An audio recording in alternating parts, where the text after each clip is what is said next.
We're going to start with Colonel Carl Singer, National Commander of the Jewish War Veterans of the United States of America. Colonel Singer. Thank you. Chairman Dr. Rowe, Mr. Bozeman, thank you all for being here. I thank you for your time and attention, and also to my fellow veterans here. I've been listening online to previous sessions, and among the veterans and the knowledgeable panel here, you've covered about every topic I could think of, but I did want to mention a few other items, if I might. First, one homeless veteran is one too many. I was born on a freight train in post-World War II Europe. I lived in displaced persons camps before coming to this golden land of opportunity at age 3½. My folks pretty much sheltered me from want and hunger and such, but they instilled within me a visceral empathy for those who are downtrodden or hungry. It just hurts. There are over 50,000 homeless veterans any given night. And again, one homeless veteran, I believe, is one too many. When I served on the Army staff, we managed the life cycle of a piece of equipment, say a tank. Beyond the purchase price, there's the maintenance, the fuel, the ammunition, the training, and so forth. Let's be a little crass and talk about our soldiers in a similar manner.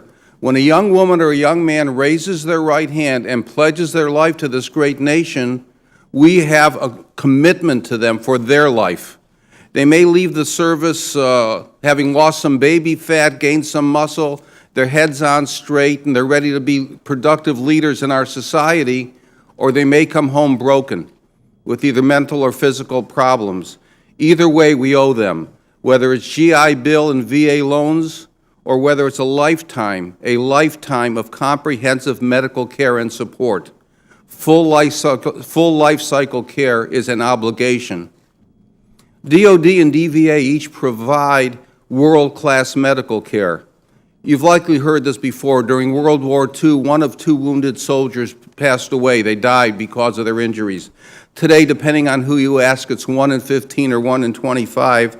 It means, thankfully, that our wounded soldiers are coming home alive, but some of them have survived horrific injuries.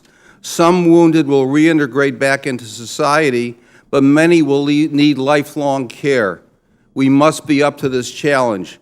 Again, we have that lifelong obligation to our wounded service members.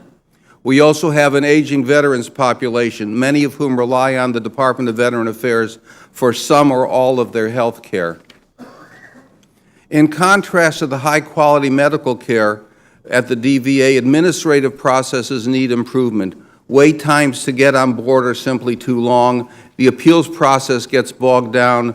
I heard Senator Blumenthal mention that there's a backlog of 450,000 cases.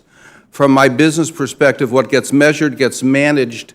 We need accountability, of course, and the authority to get rid of bad apples, and I heard you're working in that direction. To make matters worse, DoD, DVA, and private health care records are not compatible with each other. This is a bigger problem than the DVA. On the one hand, we'd like a universal transportable medical record. On the other hand, there are privacy and security issues. My wife, Miriam, who's Commander-in-Chief of the Singer household, is a teacher, and since her students come first, she's not here today, so I'm free to talk about a T-shirt she once had that said, "Toughest job in the Army, Army wife." And that's a lead-in to the fact that when our service member deploys, there's a wife or a husband, parents, children, siblings who are back home. And when our wounded or disabled veteran comes home or our aging veteran is home, these can become caregivers. We need to look out for them. Imagine, if you would, parents having to bathe, feed, and toilet their 25-year-old son just as they did when he was a baby. That's what a traumatic brain injury can do to someone. Lastly, we need to value and honor those who are currently serving and our veterans. This is an intangible. DoD should not have to pay for large flags at halftime and flyovers. I think culture flows from the top. We need the executive branch and Congress, both houses, both sides of the aisle, to follow this committee's lead in respecting and honoring our military. I thank you, and may God bless the United States of America.